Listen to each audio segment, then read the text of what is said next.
decided we have to have equal time. All right. Yitzchak Blau, he's a charismatic rabbi. He's the Rosh Yeshiva at Orayta in Israel. He teaches Lindenbaum and other institutions, and he has a very powerful message that he transmits, and I had the pleasure of hearing him earlier at the Jewish Center of the West Side of Manhattan. So thank you for joining us. Thank you for inviting me. Thank you. So, one of the things that I think that we as a Jewish people are facing is how do we deal with people who are not like us, who are not, let's say, religious. I know that you're big into Rav Kook, and we'll talk about the fact that OTD, off the Derech, is not just a new thing. Maybe it wasn't Volozhin years ago in other institutions. But how do we as a people, and you're living in Israel, and we see the divisions, it's worse. People say it's just like being in America, being in Israel, and not the good part of America. So how are we as religious Jews supposed to be dealing with our non-religious brothers and sisters? Okay, so there are a lot of points to be made, but maybe the first thing I'll say really is in the spirit of Rav Kook, to not always portray those who are non-observant as being, empty of values. There's this imagery that comes from a Chazon Ish story where there's the full wagon and the empty wagon, and religious Jewry is the full wagon with all our ideals from tradition, and secular Jewry is the empty wagon. And I think that's not really accurate and not helpful. I would say that even both those that grow up non-observant and those that choose to be non-observant, sometimes it could come from a place of principle. It's not always, they're chasing cheeseburgers and they want license to have no restrictions. I think that's unfair. I'll just give you one example where I think we find idealism. I don't know if this has come up on your talk show, but Tel Aviv is kind of like the vegan and vegetarian capital of the Middle East. Okay, I'll just say one funny story. My son was living there at one point. So my wife and I, Noah and I went to visit him, and we ordered out from a burger joint. Normally there are like 8 meat options and 1 vegetarian option. And this burger joint had like 6 vegetarian options, right? You could go with the mushroom burger or the Beyond Burger or the soy burger. So it's very popular, and it often comes from a place of real idealism. Like they don't want to cause suffering to animals, which often happens in our factory farming. And it's something we should respect. So I think this is very much in the spirit of Rav Kook. Rav Kook, obviously, every era has different issues and different ideals. But Rav Kook saw the idealism of secular Zionists, and he did not say, "Oh, these are just Mechalei Shabbos and people who eat treif." He saw that there were other things going on as well, and I think it's a model we should apply to our community also, to understand that those of us in the community, those our cousins and whatever who are not observant, are not empty wagons. They also bring their values and dedication to the table, and we should respect that as well. Then we have a situation in Bnei Brak where some of the pro-democracy forces went to Bnei Brak, and instead of being treated, with hostility from the crowd, they gave him cholent and food and brought him in, and it created a different kind of environment. That is a great example. It was a really nice story. I'd love to tell you that is representative of the Israeli day-to-day, which unfortunately it's not.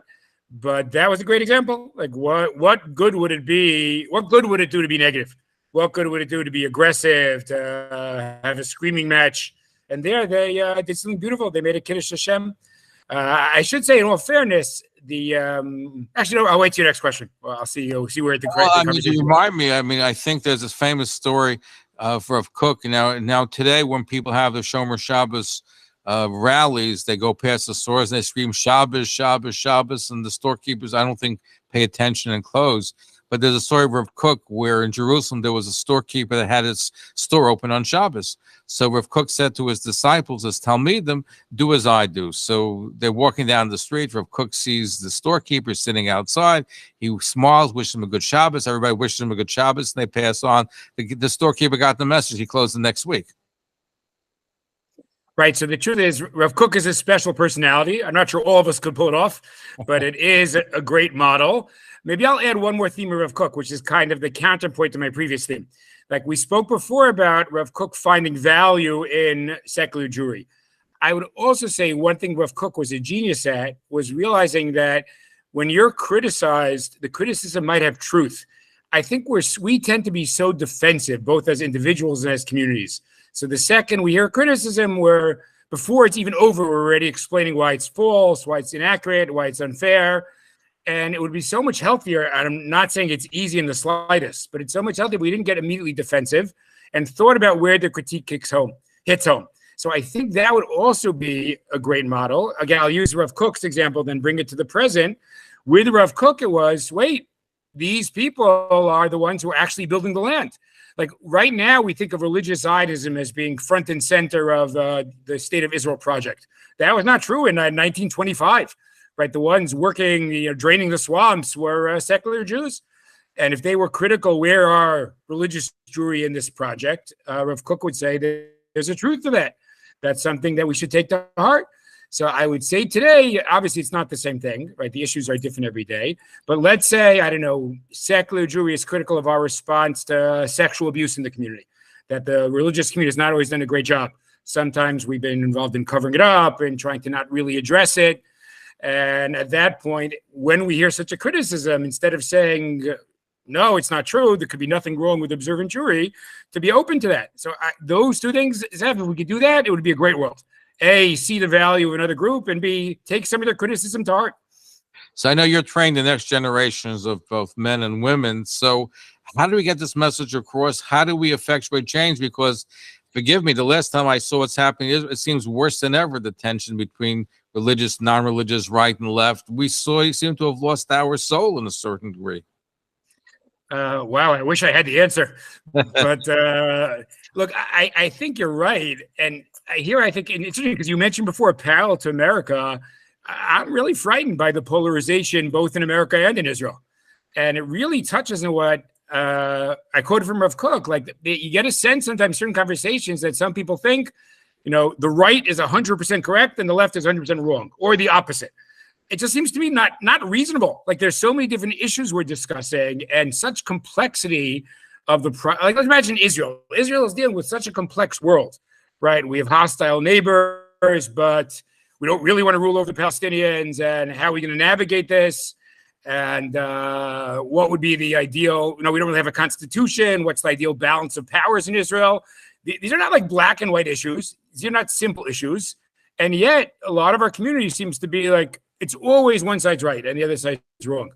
So I don't have an answer, but I would suggest three things. One, we need more educators and more people in the community to sound these voices, right, to get beyond like the black and white thinking about the universe. And I would suggest everybody should think to themselves. Like I've argued this, I avoided Facebook for a long time, and then I finally give in. Are you a presence on Facebook? I do use Facebook and all social media. We're big into social media. I don't personally post personal stuff. I do mostly about the shows. But yes, I am on all the platforms.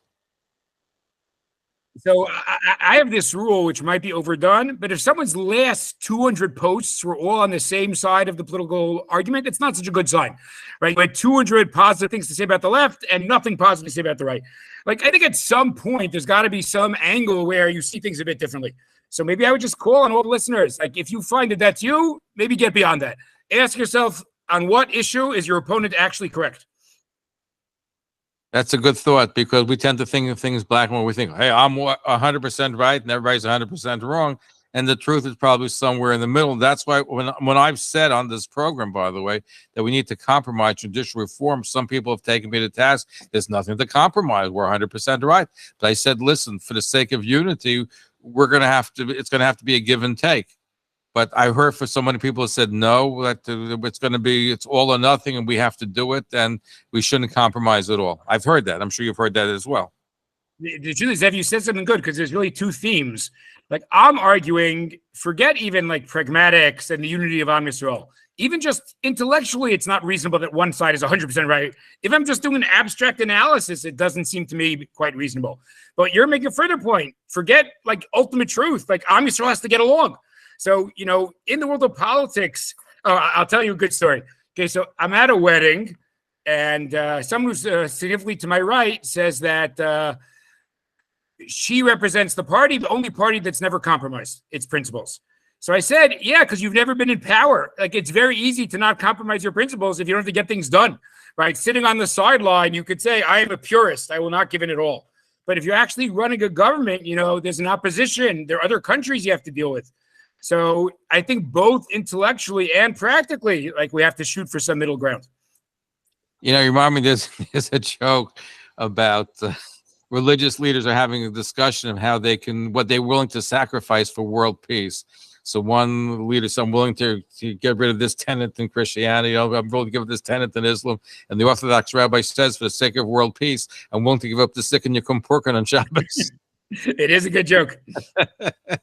So, but in every joke, there's some basis of reality here, and I agree with you. We have to be flexible in dealing with the outside world. But I don't know. But I'm sensing that, to a certain degree, listen, you're an educator, and I know that there's been a shift to the right, and there's even the students who go to Israel, they come back, they flip out.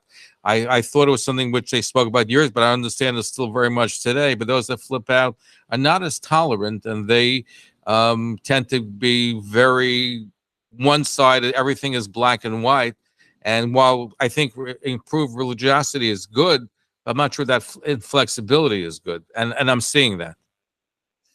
Yeah, look, I think you're correct. Look, I wouldn't make it so simple as saying that, the more Haredi you are, the less tolerant you are, and the more modern Orthodox you are, the more tolerant you are. That's overstated. But I do think it is a little bit inherent to the. I'm just saying, but there's people who see only things in black and white. Yeah, no, you are correct. Also the color. You are correct. I would say, look, I feel a little funny because since I teach at both the Orayta and Lindenbaum, I don't want to give advertisements for my institutions right now. But I would say, if people are thinking about where their son and daughter will learn, I think they should think about a place that has this more complex message. Like if, I don't know, every Rebbe thinks the same thing about the world, that's not a healthy environment for yeshiva.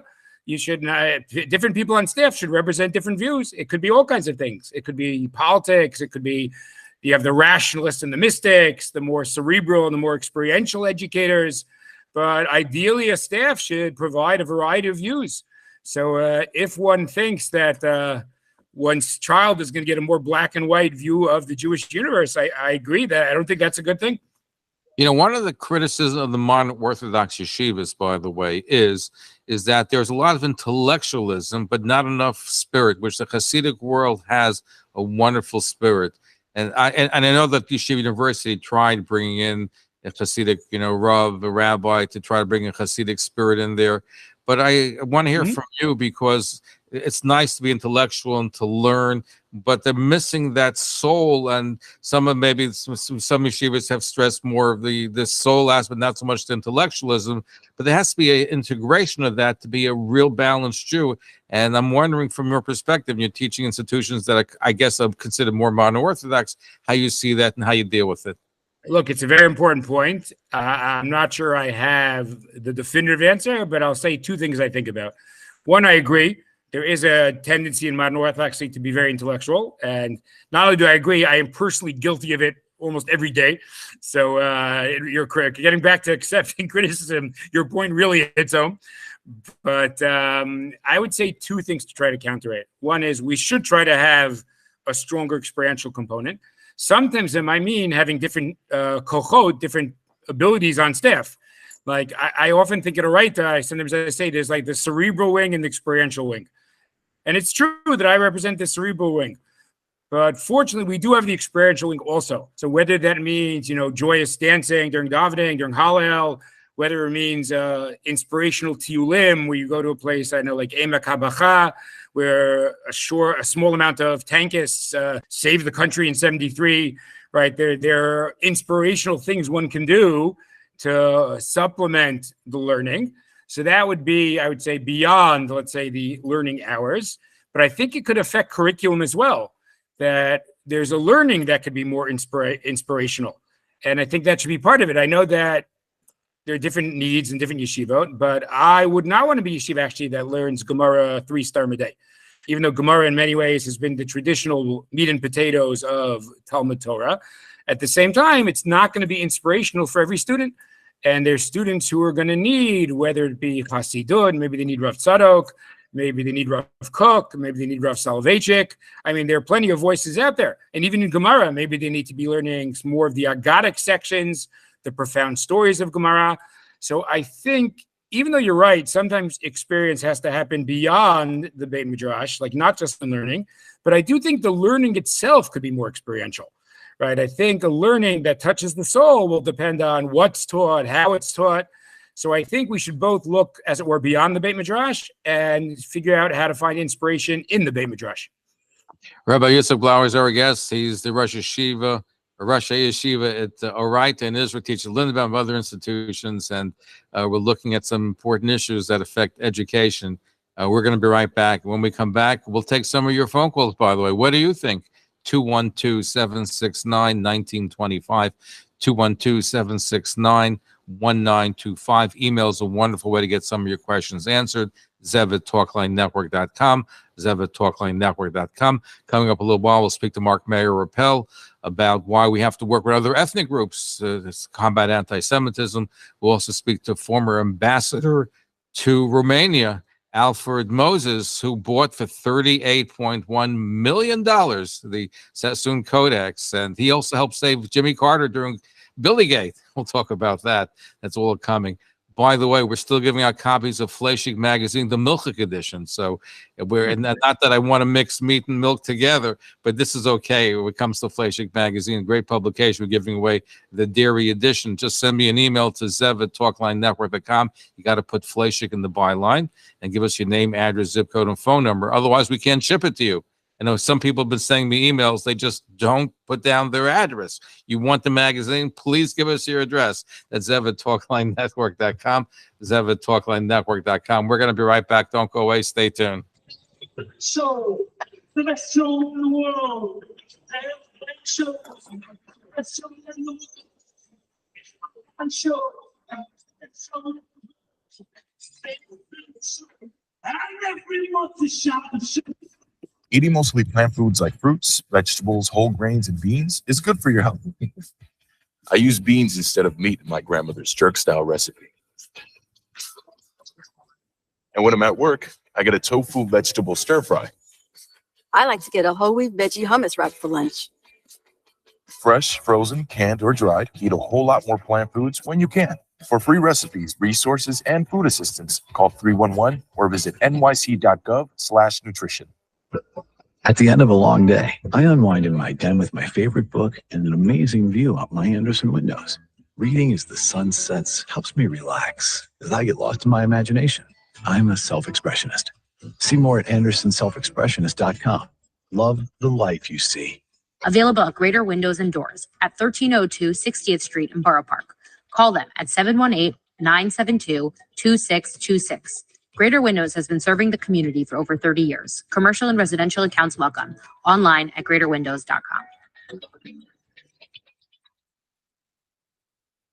At this point, Torah Anytime is a world organization. It's based in New York, but it really has reaches all over the world. Over 12 million hours of Torah learning. They're offering Torah 24 hours a day worldwide. Torah Anytime is having their annual fundraising campaign. Every dollar that you invest in Torah Anytime reaches tens of thousands of people and impacts households across the world. When it comes to Torah, spreading Torah throughout the entire world, there should be no borders. There's doctors without borders, there's Torah without borders. That's Torah Anytime. Whatever an individual could give, they will have the single greatest source in this world. I'm an investor. This is the best investment I've ever made. Where else can someone donate a quarter and have an hour learned to that quarter? What started off as a website, moving on to a mobile app, phone system, convention recording, Jewish Anytime, Chesed Anytime, and a lot more to come. And we can grow even more thanks to your help and your support. So donate today. Be as generous as you can with your donation to Torah Anytime. B'ezrat Hashem, it should be a tremendous source for you and your family. And if people want to know, how they can donate or different ways to donate or make their own teams, information is available on raisethon.com/Torah Anytime. Visit today, raisethon.com/Torah Anytime. You can also donate by phone by calling 718-682-8111. That's 718-682-8111. Can you go a day without hearing from Torah Anytime? Hi, I'm Dov Shurin. The new year is coming and you want new carpeting. So the doors are open at Quality Carpet at 214 Ditmas Ave. But I used to say, why don't you make an appointment? I think it's the best way to get the carpeting. Don't tell them I told you. Call this number, 718-941-4200. That's 718-941-4200. Income eligibility limits for the Medicare Savings Program have increased. If you make $2,260 a month or less, you may qualify for our Medicare Savings Program to help pay for your premiums, deductibles, co-insurance, and co-payments. Connect with a Get Covered NYC specialist to see if you qualify for a Medicare Savings Program. Call 311 and ask for Get Covered NYC or visit nyc.gov/getcoverednyc. This is Idanis Rodriguez, Commissioner of the New York City Department of Transportation. Mayor Eric Adams and I want to remind you that things happen fast on the street. When you're driving, your speed can feel slow, but if you hit someone, it's terrifyingly fast. Drivers, watch out for pedestrians and cyclists and slow your turns to less than 5 miles per hour. Remember, speeding ruins lives. Slow down. You're listening to Talkline with Zev Brenner, America's premier Jewish broadcast on the air since 1981. And now, here's your host. And we're back. You're just here with us for a little while longer. Rabbi Yitzchak Blau, the Rosh Yeshiva of Orayta in Israel. And he teaches in Lindenbaum. We're looking at some important things. We'll talk about also OTD. Let's go to Stan in Forest Hills. So, your question or comment to our guests? Yes. First of all, I wish everybody a happy holiday. I want to say to the gentleman, I think when Israel is in trouble and a foreign entity is going to do something, we as Jews, Reform, liberal, constructionists, all of us, do get together to support Israel 10 out of 10 times. But once that's over, there is a deep schism, which I believe is as deep as it's ever been, between Reformed, liberal, and the Orthodox community in this country. It's there. You don't have to. I saw it during the pandemic, and I don't know in Israel, but in this country, I think it's worse here than in Israel. There is a schism, and it's deep. And will it destroy the relationship between Jews here? I don't know. But we come together when Israel is in deep trouble, or there's a foreign invader or so forth. And it will always be that way. So do we have to live that way? I don't think so. How? I'm asking you, do you think we get through it? How can that schism be, broken? Look, it's a very good question, and you're right. I would only counsel sometimes having patience. Just to give you an example, right now we have a government that is certainly rather right-wing on a lot of issues, both political and religious. But the previous government was different, right? There was a Chaver Knesset named Matan Kahana, who was trying to advance, more tolerant and more moderate positions on kashrut, on conversion, on attitude to, let's say, reform services at the Kotel. So I think sometimes those voices are there also. It's just a question of where the balance of power lays at a given moment. So sometimes when things look really bad, I'm not saying to be, calm about it or be tranquil about it, but sometimes you just have to hold out, as it were. And wait, I'm tempted to make a bad joke. In Israel, waiting for the next government doesn't take that long. But I would suggest to you, things look bad now. Let's try to be voices of calm, voices of compromise. And let's hold out. There'll be opportunities, hopefully, at some point for different voices to be heard. What about here? I mean, I know you're talking Israel. I know you're in Israel, and that's your main thing. Absolutely. But the schism is here. As far I don't know if they will agree. Maybe listen, not. We're not united here as we should be. But do you believe the schism is as deep as I think it is? I mean, it's other than when Israel's in trouble, we all run to Israel together. Blah blah blah blah blah. But then when that's over, we go to our separate corners. We don't want to know each other from left or right. Would you agree to some extent on that? Look, I can't say I have my fingertip on what exactly what's gone in America. I do live in Israel, but I think a lot of things I said earlier in the program are relevant. I'll use one example. Let's see if this is safe. We'll try it out. I'll try to be even-handed. Okay. Let's say we want our politicians to treat women. We want our politicians to treat women decently. So based on that, it seems to me that both the right and the left should have problems with some of their politicians, right? And it should be across political divide. Okay, let's say, I'll say it out loud, right? I don't think it's a secret that Donald Trump is not great to women. But to be fair and even-handed, Bill Clinton was not great to women. So if you're a liberal, you should have been upset with Clinton, right? Why were you only upset with Trump? But if you're a conservative, why are you talking about Clinton all the time. Like, what about Donald Trump and your own party? So I think we got to get beyond like it's the light against the darkness. There are like real issues on both sides of the political aisle. Would you agree? Let's talk for Israel for a quick second. Israel, for the last 15, 20 years, there was no problem with the judiciary. Once Bibi Netanyahu has just got in, then because of the legal cases against him, he was going to make moves to change the judiciary. Stan, let me just correct you, because I've been hearing for many years, and the religious community has felt, and Rabbi Blau can tell us even more. He lives in Israel. Right.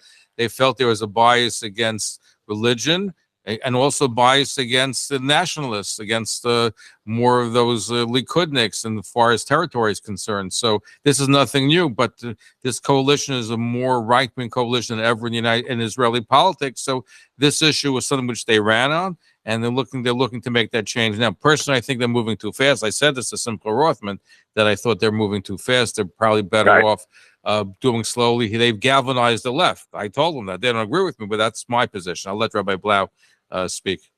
Sure. Yeah, I'm going to agree with that. I definitely think the judicial reform is too extreme.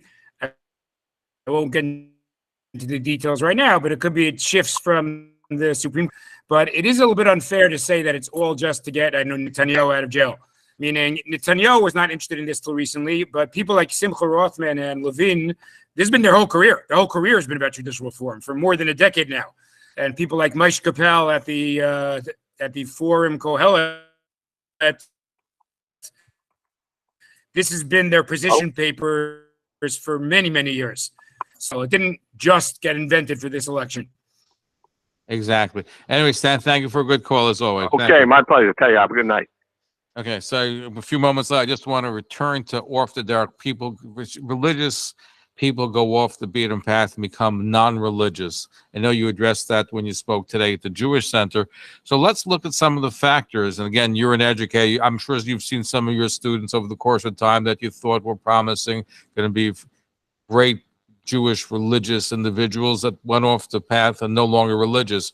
And this is not something unique to our town. You brought out that the Vlasian Yeshiva had the problem. I know a lot of the big yeshivas had problems with the Enlightenment crept into the yeshivas, and they had to deal with that. So amplify that, explain to our audience what your perspective of, when you quoted Rav Kook regarding this as well. Sure. So there are many factors, but given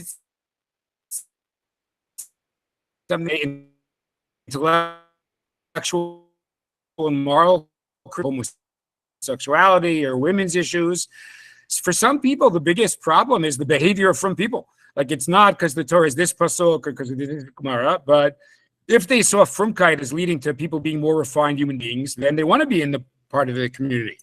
If they say frumkeit as not leading in that direction, so then they kind of lose faith in Torah. So I would suggest that, the best way to keep in the fold is, I feel like we've got a great product, but we stink at selling it. Like, if we would just show how frumkeit is part of being a more morally refined human being, I think then people would deal with their questions more successfully. So I would say, again, beyond any specific questions, we should take into consideration how the behavior from people turns people away. But you remind me of again, I haven't done any studies, but I believe all the studies back me up on this one. No, but I hear you, Rabbi.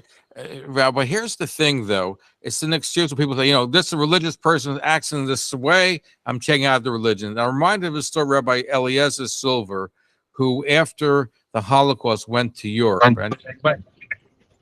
The preceding program is a paid advertisement. The opinions and views expressed therein do not AM 620 WSNR or its. Okay, we're speaking with Rabbi Yitzchak Blau. So what I started to say, Rabbi Blau, was when he went to visit the displaced people's camp, there was one individual that he invited to join him for a mincha service. And the man said he won't go. And he says, why not? He goes, well, I was in the concentration camp, the man said. And there's a man who had a siddur. He charged people a piece of bread to pray from the siddur. This is what religion's all about. I don't want any part of this religion. Rabbi Silver said, then why are you looking at the individual who sold the siddur for a piece of bread? Why not look at all the people willing to give up a piece of bread to use the siddur? And the man said, you were right. That was Simon Wiesenthal, who actually went to the minyan. Wow, quite a story. But Okay, so I just want to sneak in the other point because go ahead. What do you want to sneak in? I really have to go in a minute, but you heard me quote earlier tonight. Rav Kook said that I know you quoted Rav Kook earlier today, so I know that our connection is fizzling. that everybody's right. So I would just expand the point that we should have. It's not just about curriculum; it's about there should be more than one model. I think people get a mistaken notion that every Orthodox Jew does the same thing all day because it's such a detailed and such a defined religious existence, which is not true. One could have a lot of rules and regulations and be very individualistic within that structure. I think it's a misnomer that structure and individualization are at nuclear war with each other. So my last two pieces of advice I would say is the degree that we behave appropriately, I think will attract people. We'll keep them in the fold. And number two, if we make it clear that, you don't have to sacrifice your individuality to be a firm Jew. There are plenty all within the structure of observant Judaism. Right, and I think you also pointed out that we should also be teaching, and you mentioned earlier, there are many different things. Not everybody wants to just learn, the Gemara. They should learn the Agadic portions and other portions. Everybody should find the portion that speaks to them, and we absolutely emphasize one way as opposed to a more broader approach. Yes, I could not agree more. Rabbi Yitzchak Blau, the Rosh Yeshiva of Orayta in Israel, will teach at Lindenbaum, Mother. So we appreciate you being with us. We have to get you for a more extended session. Great. It'll be my pleasure. I'll give some free advertising. I taught two of Zev's daughters. They were wonderful students. Thank you. I know, and then one of them I had two daughters came to hear you today as well. So, but I know they really enjoyed having you. So thank you. Okay, great. Have a great week. Thank you. Rabbi Yitzchak Blau here on the Talkline Network. When we come back, we will be